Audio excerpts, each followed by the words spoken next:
Yonder Audiobooks presents The Ugly Duckling by Hans Christian Andersen, narrated by Laura Beckett. It was lovely summer weather in the country, and the golden corn, the green oats, and the haystacks piled up in the meadows looked beautiful. The stork, walking about on his long red legs, chattered in the Egyptian language, which he had learnt from his mother. The cornfields and meadows were surrounded by large forests, in the midst of which were deep pools. It was, indeed, delightful to walk about in the country. In a sunny spot stood a pleasant old farmhouse close by a deep river, and from the house down to the waterside grew great burdock leaves, so high that under the tallest of them a little child could stand upright. The spot was as wild as the centre of a thick wood. In this snug retreat sat a duck on her nest, watching for her young brood to hatch. She was beginning to get tired of her task, for the little ones were a long time coming out of their shells, and she seldom had any visitors. The other ducks liked much better to swim about in the river than to climb the slippery banks and sit under a burdock leaf to have a gossip with her. At length one shell cracked, and then another, and from each egg came a living creature that lifted its head and cried, "Peep, peep!" "Quack, quack," said the mother, and then they all quacked as well as they could and looked about them on every side at the large green leaves. Their mother allowed them to look as much as they liked, because green is good for the eyes. "How large the world is," said the young ducks, when they found how much more room they now had than while they were inside the eggshell. "Do you imagine this is the whole world?" asked the mother. "Wait till you have seen the garden. It stretches far beyond that to the parson's field, but I have never ventured to such a distance. Are you all out?" she continued, rising. "No, I declare the largest egg lies there still. I wonder how long this is to last. I am quite tired of it." And she seated herself again on the nest. "Well, how are you getting on?" asked an old duck who paid her a visit. "One egg is not hatched yet," said the duck. "It will not break." "But just look at all the others. Are they not the prettiest little ducklings you ever saw? They are the image of their father, who is so unkind. He never comes to see." "Let me see the egg that will not break," said the duck. "I have no doubt it is a turkey's egg. I was persuaded to hatch some once, and after all my care and trouble with the young ones, they were afraid of the water. I quacked and clucked, but all to no purpose. I could not get them to venture in. Let me look at the egg. Yes, that is a turkey's egg. Take my advice, leave it where it is, and teach the other children to swim." "I think I will sit on it a little while longer," said the duck. "As I have sat so long already, a few days will be nothing." "Please yourself," said the old duck, and she went away. At last the large egg broke, and a young one crept forth, crying, "Peep, peep." It was very large and ugly. The duck stared at it and exclaimed, "It is very large and not at all like the others. I wonder if it really is a turkey. We shall soon find it out, however, when we go to the water. It must go in, if I have to push it myself." On the next day the weather was delightful, and the sun shone brightly on the green burdock leaves, so the mother duck took her young brood down to the water and jumped in with a splash. "Quack, quack!" cried she, and one after another the little ducklings jumped in. The water closed over their heads, but they came up again in an instant and swam about quite prettily with their legs paddling under them as easily as possible, and the ugly duckling was also in the water swimming with them. "Oh," said the mother, "that is not a turkey. How well he uses his legs, and how upright he holds himself. He is my own child, and he is not so very ugly after all if you look at him properly. Quack, quack, come with me now. I will take you into grand society and introduce you to the farmyard. But you must keep close to me, or you may be trodden upon, and, above all, beware of the cat." When they reached the farmyard, there was a great disturbance. 2 families were fighting for an eel's head, which, after all, was carried off by the cat. "See, children, that is the way of the world," said the mother duck, wetting her beak, for she would have liked the eel's head herself. "Come now, use your legs, and let me see how well you can behave. You must bow your heads prettily to that old duck yonder. She is the highest born of them all, and has Spanish blood. Therefore she is well off. Don't you see she has a red flag tied to her leg, which is something very grand, and a great honour for a duck? It shows that everyone is anxious not to lose her, as she can be recognised both by man and beast. Come now, don't turn your toes. A well-bred duckling spreads his feet wide apart, just like his father and mother, in this way. Now bend your neck and say, 'Quack.'" The ducklings did as they were bid, but the other duck stared and said, "Look, here comes another brood, as if there were not enough of us already. And what a queer-looking object one of them is. We don't want him here." And then one flew out and bit him in the neck. "Let him alone," said the mother. "He is not doing any harm." "Yes, but he is so big and ugly," said the spiteful duck, "and therefore he must be turned out." "The others are very pretty children," said the old duck with the rag on her leg. "All but that one. I wish his mother could improve him a little." "That is impossible, your grace," replied the mother. "He is not pretty, but he has a very good disposition, and swims as well, or even better, than the others. I think he will grow up pretty and perhaps be smaller. He has remained too long in the egg, and therefore his figure is not properly formed." And then she stroked his neck and smoothed the feathers, saying, "It is a drake, and therefore not of so much consequence. I think he will grow up strong and able to take care of himself." "The other ducklings are graceful enough," said the old duck.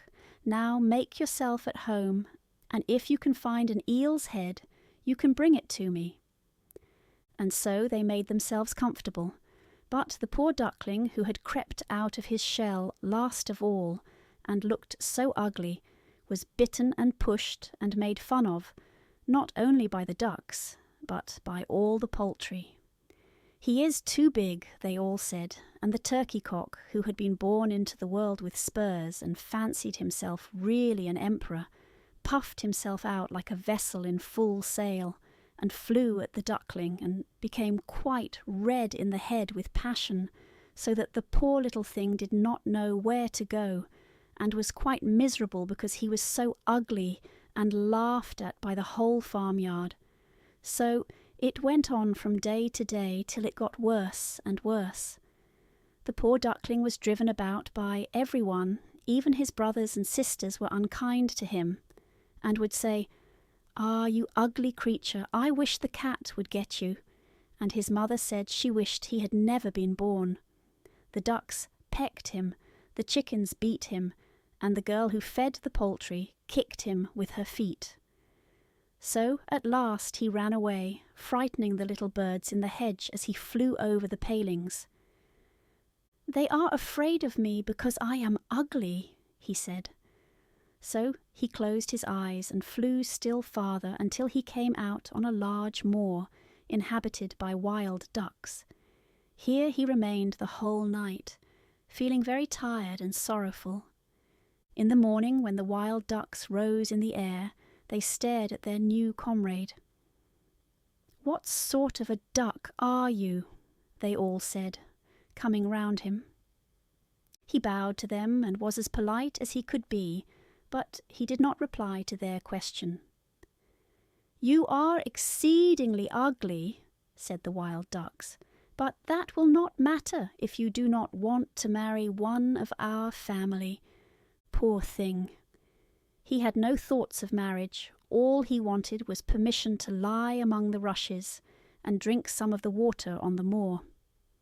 After he had been on the moor 2 days, there came 2 wild geese, or rather goslings, for they had not been out of the egg long, and were very saucy. "Listen, friend," said one of them to the duckling, "you are so ugly that we like you very well. Will you go with us and become a bird of passage? Not far from here is another moor, in which there are some pretty wild geese, all unmarried. It is a chance for you to get a wife. You may be lucky, ugly as you are." Pop, pop sounded in the air, and the 2 wild geese fell dead among the rushes, and the water was tinged with blood. Pop, pop echoed far and wide in the distance, and whole flocks of wild geese rose up from the rushes. The sound continued from every direction, for the sportsmen surrounded the moor, and some were even seated on branches of trees overlooking the rushes. The blue smoke from the guns rose like clouds over the dark trees, and as it floated away across the water, a number of sporting dogs bounded in among the rushes, which bent beneath them wherever they went. How they terrified the poor duckling! He turned away his head to hide it under his wing, and at the same moment a large, terrible dog passed quite near him. His jaws were open, his tongue hung from his mouth, and his eyes glared fearfully. He thrust his nose close to the duckling, showing his sharp teeth, and then, splash, splash, he went into the water without touching him. "Oh," sighed the duckling, "how thankful I am for being so ugly. Even a dog will not bite me." And so he lay quite still while the shot rattled through the rushes and gun after gun was fired over him. It was late in the day before all became quiet, but even then the poor young thing did not dare to move. He waited quietly for several hours and then, after looking carefully around him, hastened away from the moor as fast as he could. He ran over field and meadow till a storm arose, and he could hardly struggle against it.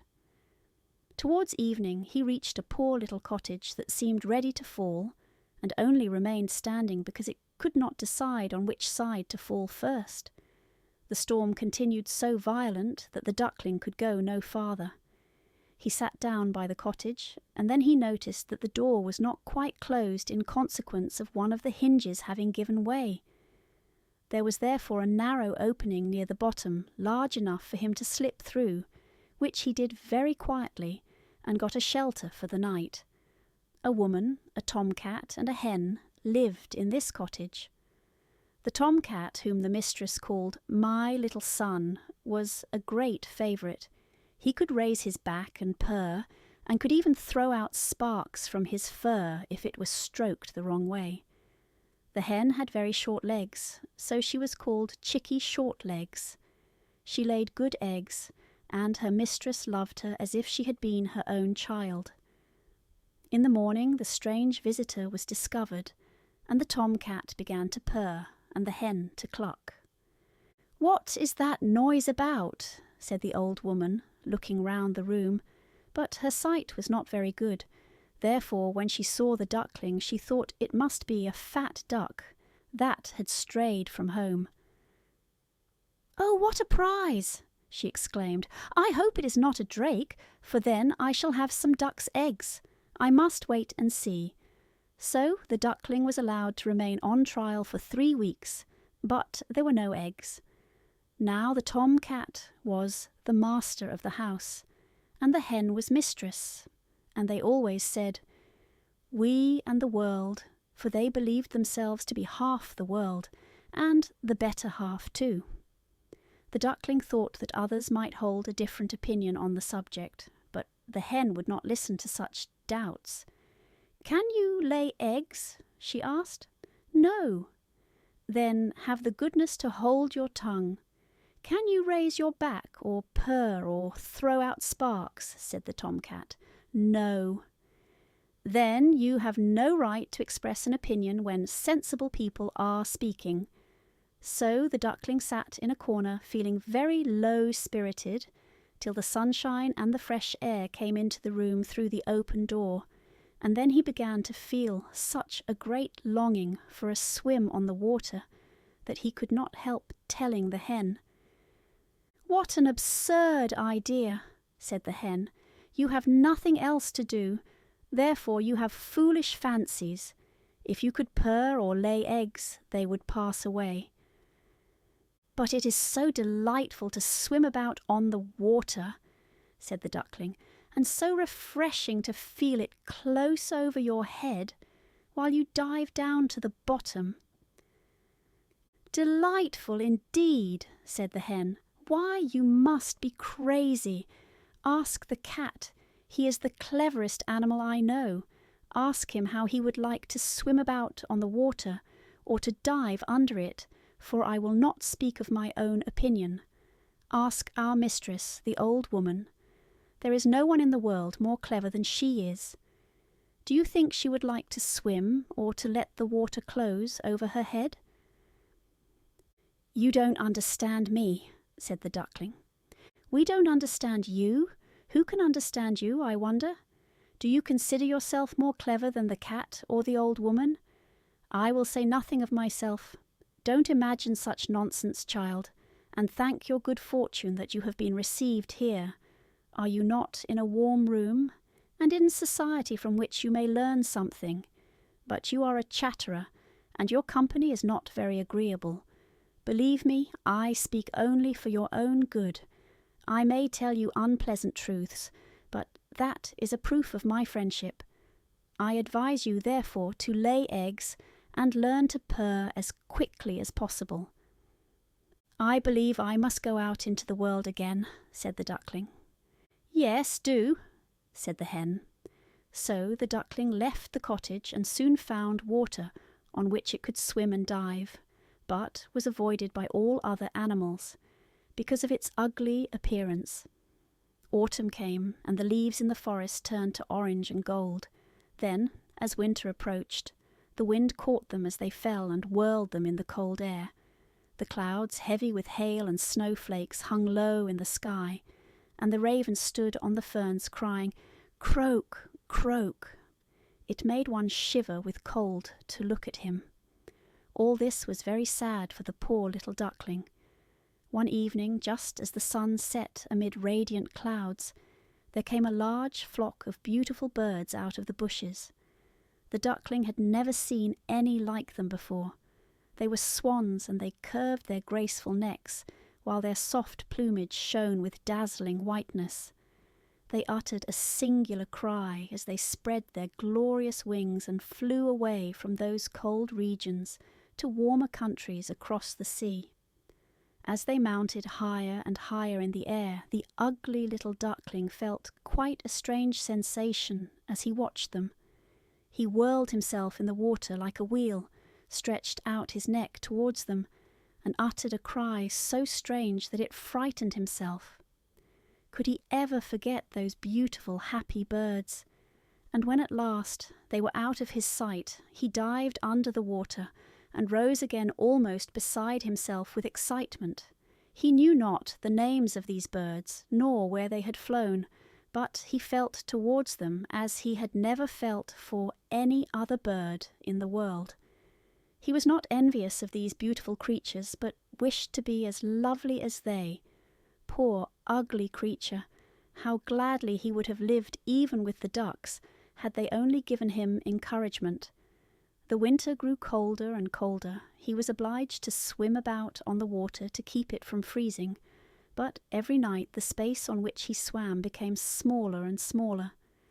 At length it froze so hard that the ice in the water crackled as he moved, and the duckling had to paddle with his legs as well as he could to keep the space from closing up.